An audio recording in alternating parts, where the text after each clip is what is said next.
Yo, this shit OP.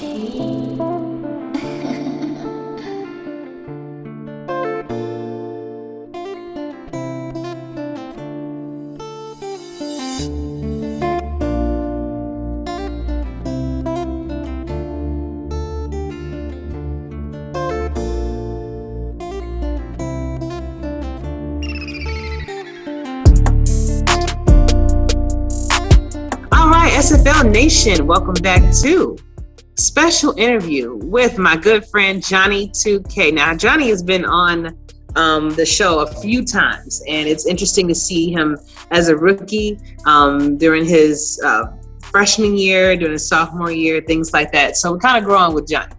But Jonny, you have been in the midst of some things lately, honey. Is that what you call it? I'm in the midst.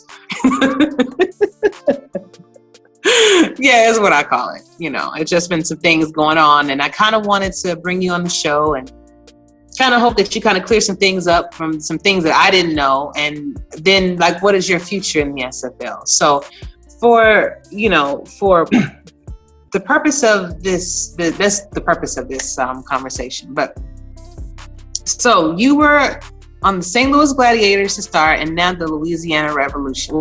Then the Louisiana Revolution. So tell me, what were the differences on being on those two teams? Differences.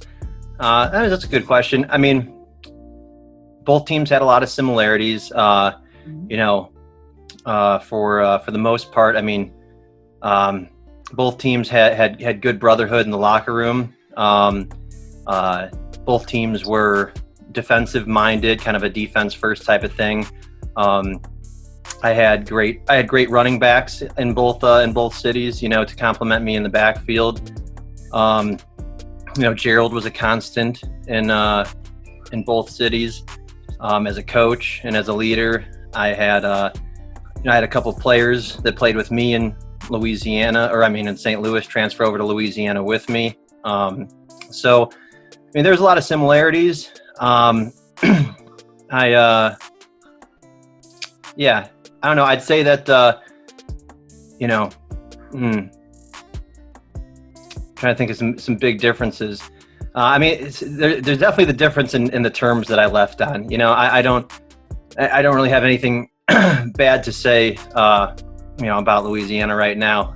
But definitely left on different terms with St. Louis. I used to always say that it was like breaking up with a girlfriend who never did anything wrong. St. Louis was terrific for me. It was a really difficult decision to leave St. Louis back at the end of season 14. Ownership was great. Leadership was great. My own brother plays for that team. My own, childhood best friend played with me on that team, and they both still play in that city. Mark Gronick and Tony Roberto both play on the defense still. They remain loyal to St. Louis. The vibes throughout that entire season where we made history, and congrats to St. Louis for now breaking our history and being 7-5 and making playoffs again. But at the time we had reached a 6-6 record and made playoffs for the first time in St. Louis history. I mean, everything was perfect. There wasn't an ounce of negativity anywhere in the locker room. At the time I felt it was best for myself and for my career to follow Gerald over to Louisiana. And so, it was like I said, it was like breaking up with a girlfriend who was perfect to you and didn't do anything wrong just because you felt you were going in different places. And if I'm gonna stick on the girlfriend analogy with Louisiana, in this case, it feels like I've been cheated on.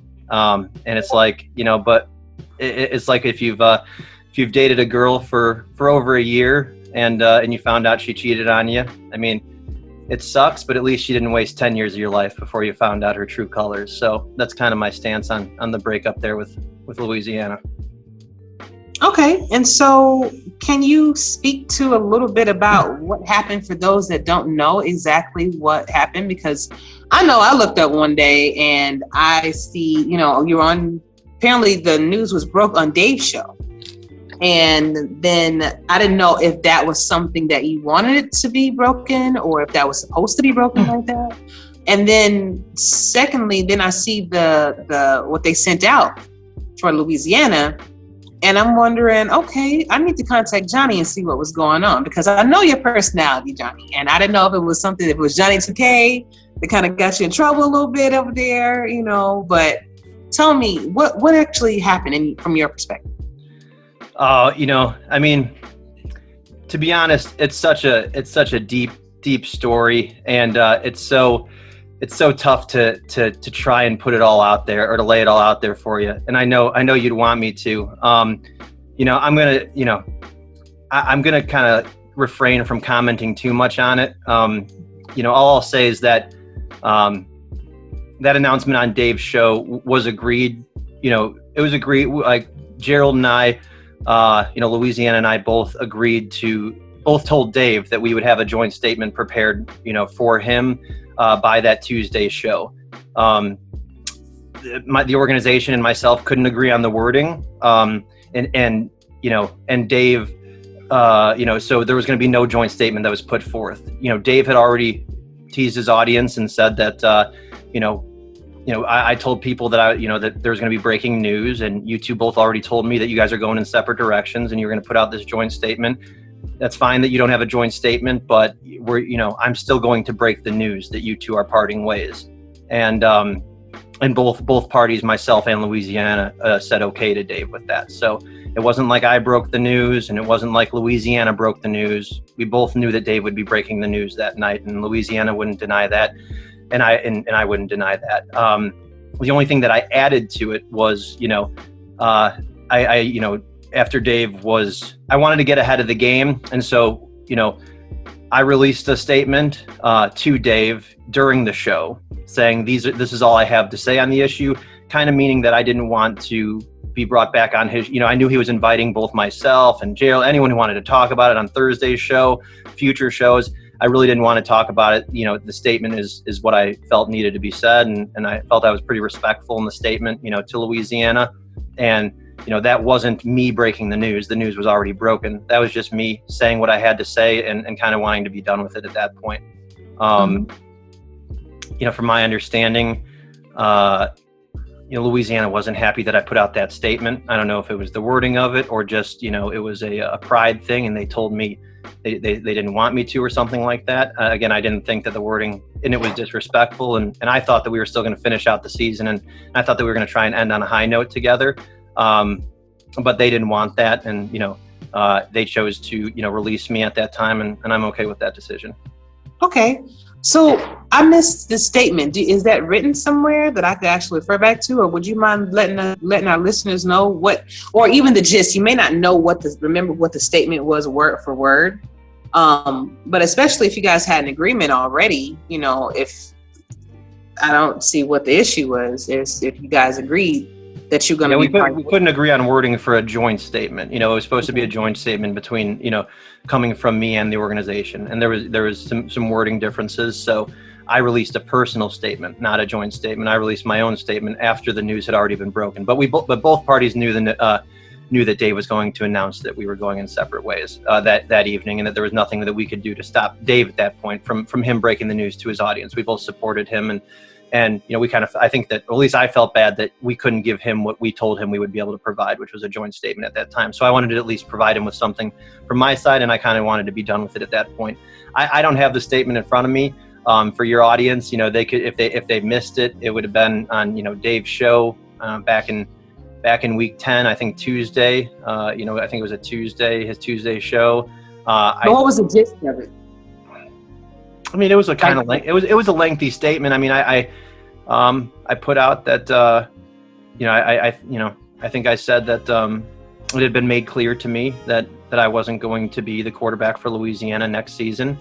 That I would I wanted it to be known to my teammates and to any fans of Louisiana or to the general public that I did say to Louisiana leadership that I would take all the steps necessary to try and make this work. And for us to, and that we had a lot of time, to work on this in the off season and to get on the same page, and that I did say I would go through all the necessary steps to kind of heal the relationship, for lack of a better terms. But Louisiana didn't feel the need to do that, and that's okay. I said that Gerald's a great coach.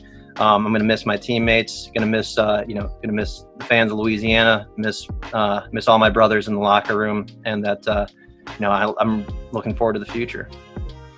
Okay. And speaking of the future, do you have a team in mind that you would like to? I know you probably can't say anything because of the season. Well, we're still in, season 16, and I don't want you to breach your contract if you have, decided on something. But have you decided on a team where you're going to go? Oh, yeah, Eddie told me he was going to kick you out of town, and I was going to come play for Arizona. Oh, okay, cool. Well, I'm just kidding. No, you guys are having a great season, and congrats on making playoffs. No, I mean, I'm just enjoying, kind of a lengthy off season. I'm looking at the glass half full. My season did get cut short, by 2 weeks, and, kind of just been enjoying being a spectator a little bit. The pressure's off me right now. I don't feel down. I don't feel depressed. I don't feel worried. It's more just kind of, I get to sit back and kind of enjoy a sense of, not being chained down to anything, get to kind of re-get right with my own mind and figure out what I want and be able to test the waters of free agency. We'll see what opportunities even open up at the quarterback spot, but I'm very confident that I will be rostered and I'll find a great new home for opening day. Okay.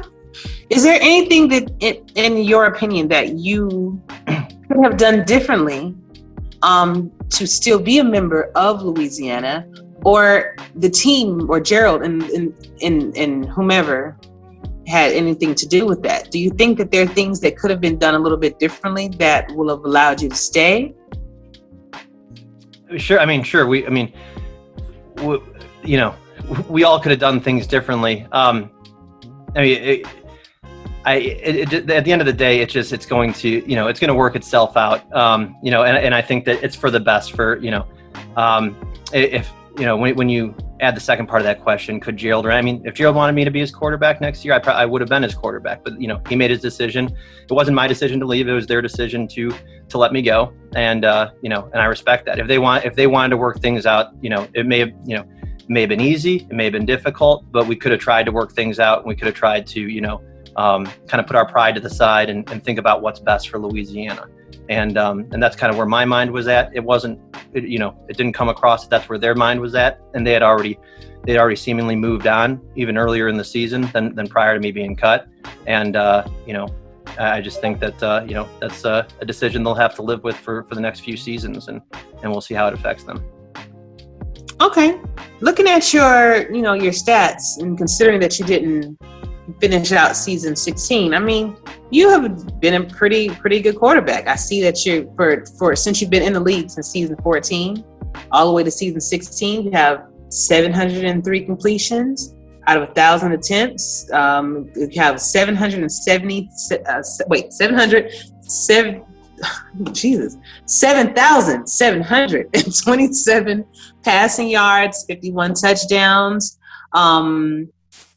You got about 55 interceptions, though. You about like me, huh? You battling for interceptions, huh? Yeah, the interception bug hit me this season. I had always had a positive to negative interception ratio my first 2 seasons. I definitely took pride in my performance, and I was led very well by my coaching staff and surrounded by great teammates. My rookie season and my sophomore season. My head was in the right place, and my player, we were doing what we needed to do out there on the field. I went from rookie of the year and an all-star appearance in my first year to borderline arguably an all-star again in my second season, but more importantly, getting Louisiana to semifinals, 1 game away from the SFL championship, and that was a thrilling ride. So two seasons I'm very proud of, and this last season is just one. Us quarterbacks, we have to have quick memories. We kind of got to get rid of, let things go, and it's going to be a season that I look forward to forgetting. Do you think? Well, I'm looking at it. So you only had 11 when you were with St. Louis. The first part of Louisiana, you had 18. No, you had 16, and then 28. So do you think, with the increase in interceptions for quarterbacks, do you think that is the Legends mode that we're now running, or do you think that it's something else? Perhaps that's just the way the game is set up for us. The game is not fair on quarterbacks. I'll tell you that. I mean, but that's since day one. I mean, the fact that we have less than a handful of quarterbacks every year that have more touchdowns than interceptions is crazy to me. So where in other leagues, such as the NFL, where a quarterback would be completely would be on the hot seat for having seasons like we may have.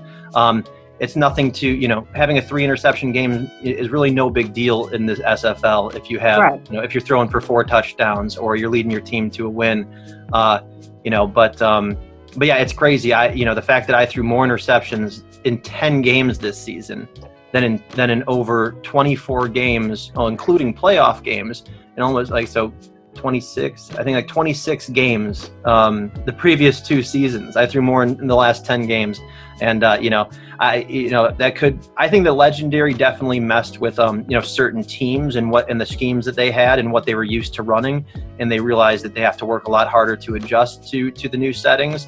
But do I think it's necessarily a bad thing for quarterbacks? No. I mean, I see quarterbacks this year, like Tom Pepper and like yourself, and I haven't paid attention to all the the stats and who's up top in the leaderboards, but I definitely know that there's some quarterbacks this year that are having some great years, and those quarterbacks didn't necessarily have great years back before it was Legendary setting. So I don't think the setting is anything to blame. I just think it's the way that we in Louisiana ran things. It was troublesome this year. Yeah, but then again, it's not just Louisiana. Like even with Arizona, I threw 7 interceptions in one game. Now we wound up winning that game, nevertheless, but still, that was definitely not just Louisiana. I just meant referring to my season in comparison to my past. We just didn't have things figured out like we had been, and we had been very good at kind of being ahead of the game when it came to scouting and preparation and our confidence level going into games. We didn't have that this year. All right. And so what do you think, Jonny? What do you think? First of all, you see the league growing. We're growing by seemingly like large numbers every week. And what do you foresee how do you see the future of the SFL? Do you think it'll be more like for the popularity of the NFL? It's still in work in progress. What is your thoughts on that?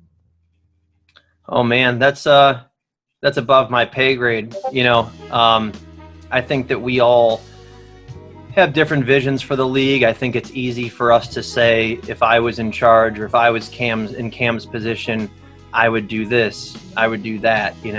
Why can't we do this? It seems so easy to just do this. Why can't we I've learned to kind of settle my expectations, for lack of a better terms, and kind of and then to give Cam a break. I mean, he's created a great product. It's a really open-faced product that people can enjoy in a lot of different ways.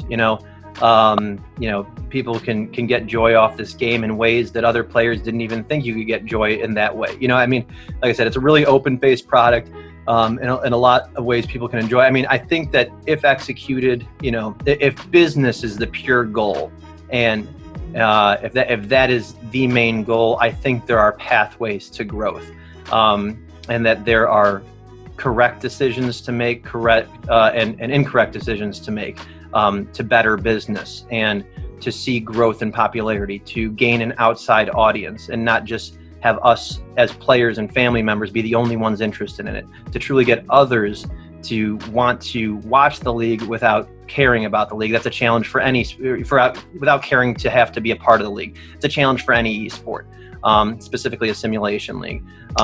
So I do think that there is, an agenda that could be created to, that could maximize growth in a sense. But do I think that's what's best for this community?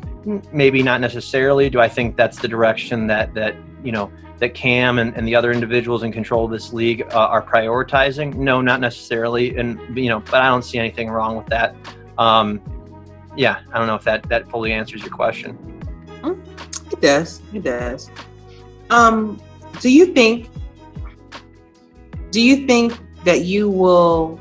Do you think that your personality, Johnny 2K personality, had something to do with Louisiana, deciding to move on without you?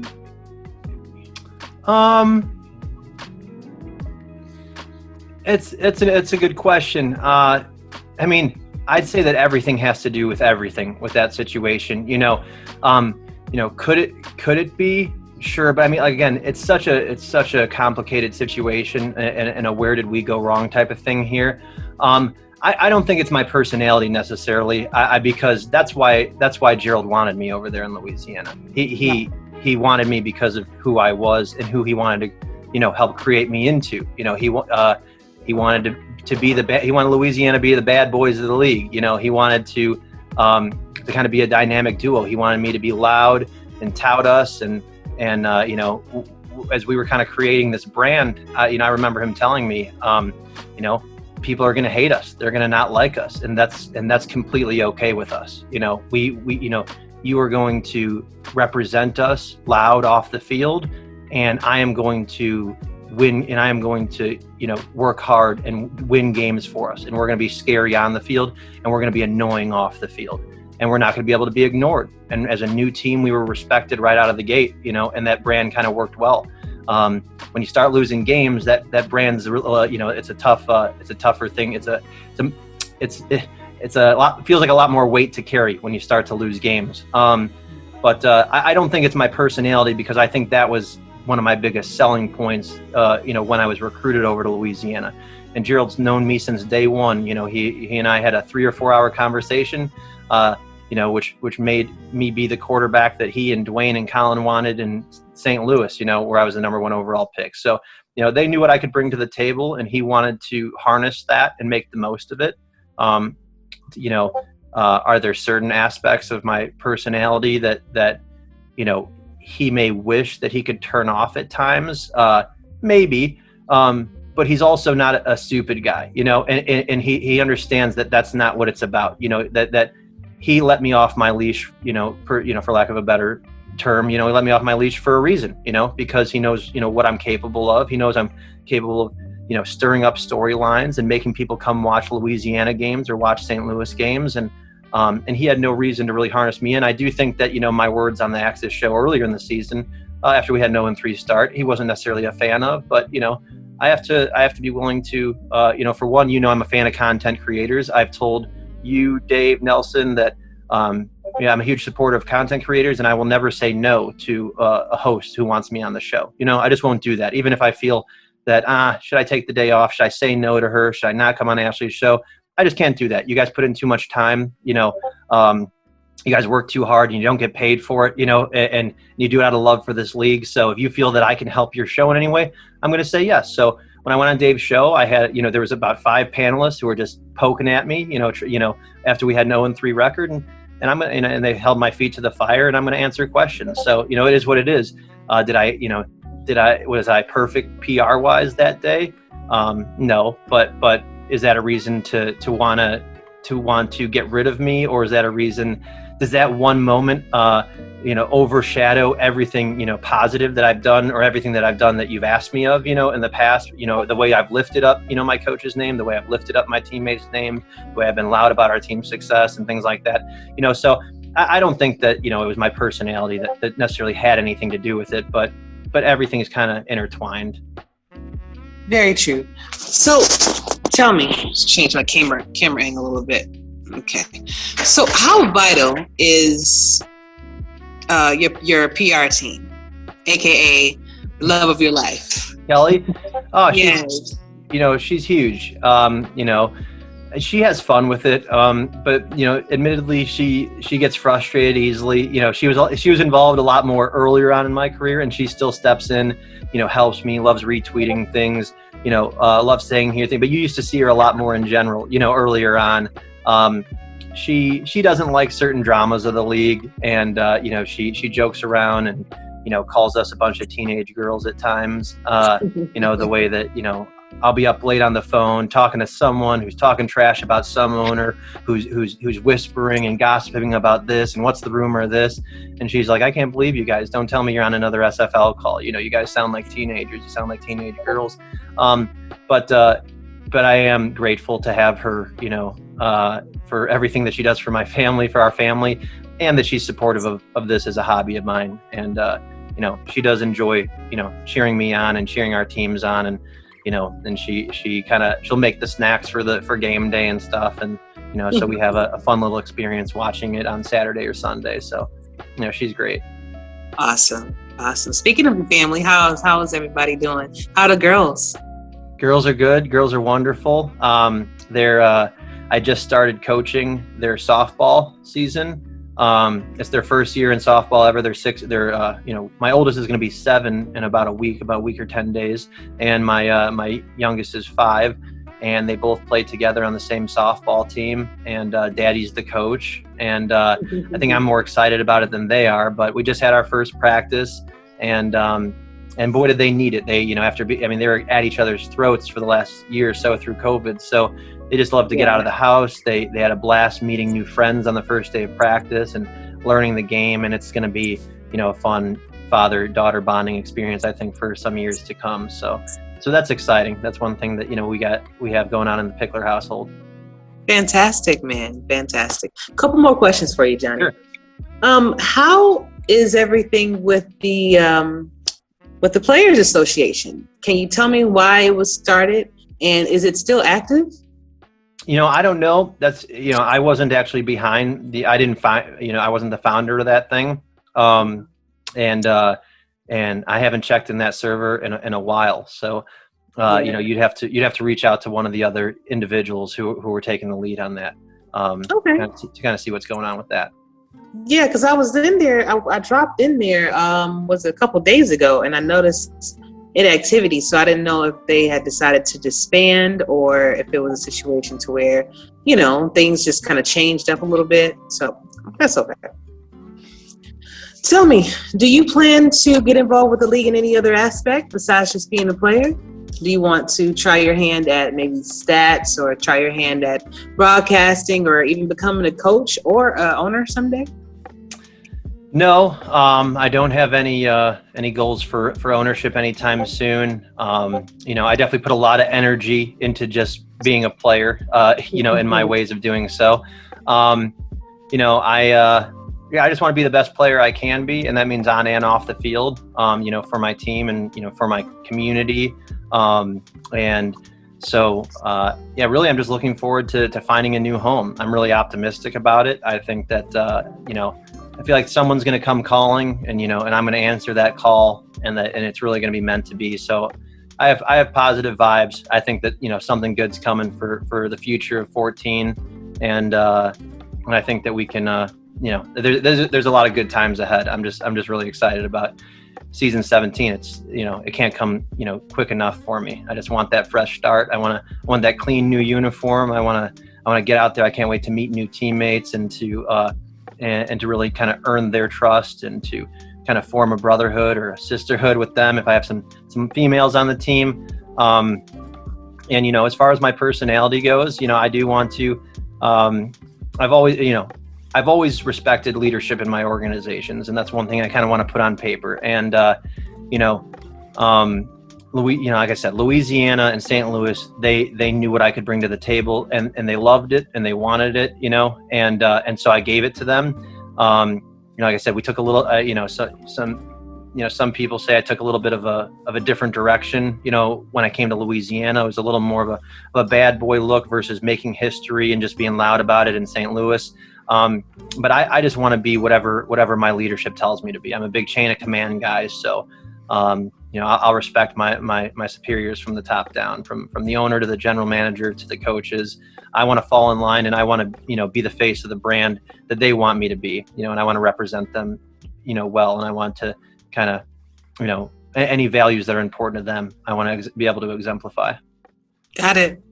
How did you all deal with COVID? I know you mentioned the girls are just excited to be out and doing, just getting out and doing something else besides sitting in the house all day. But how did COVID affect you and your family? Were you able to still go and do things, or did you just kind of lock down? Yeah, we're pretty locked down in the Chicago area.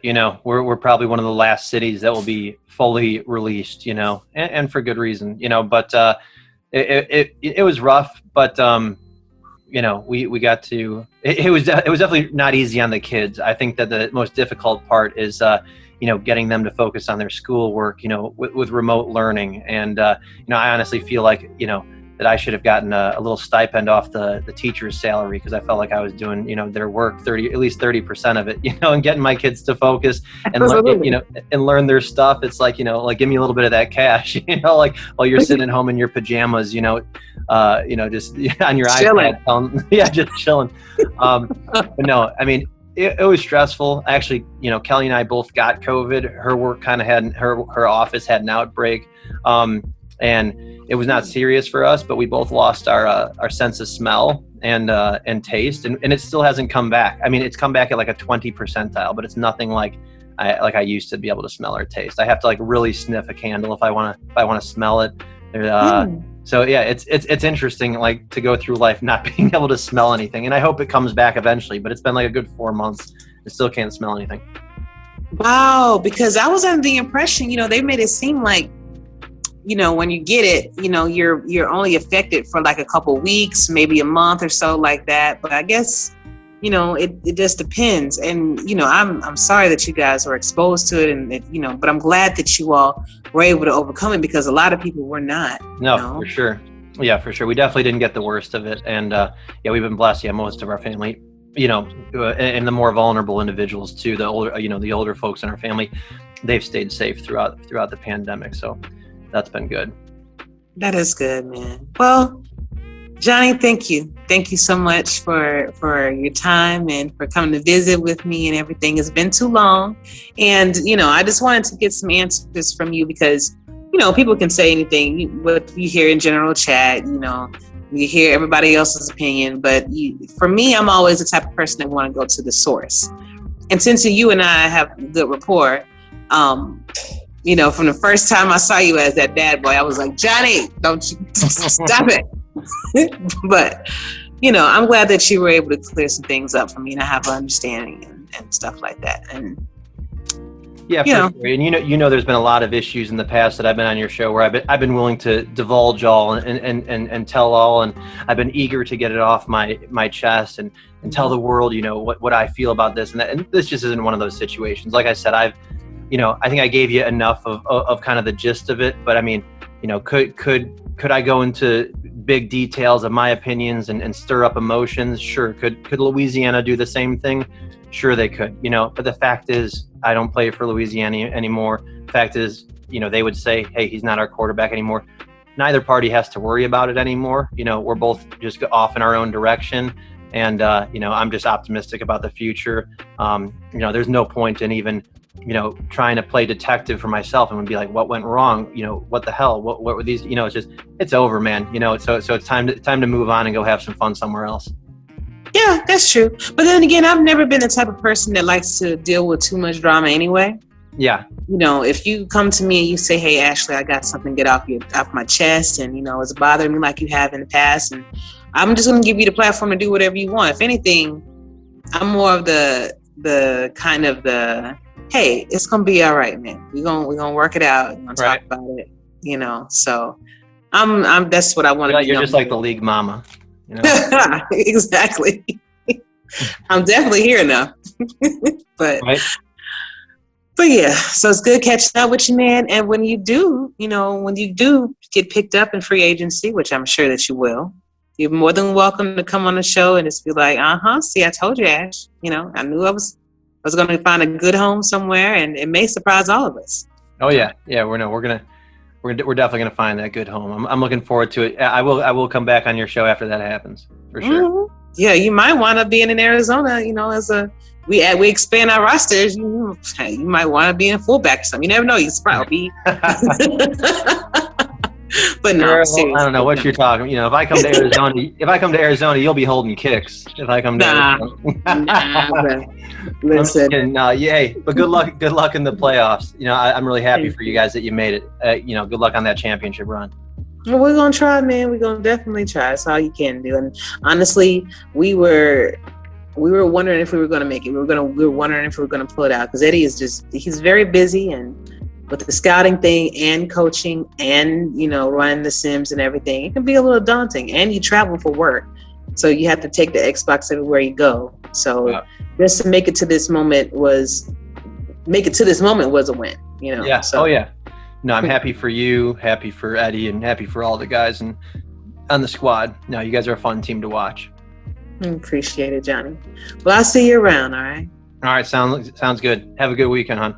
You too, dear. Thanks.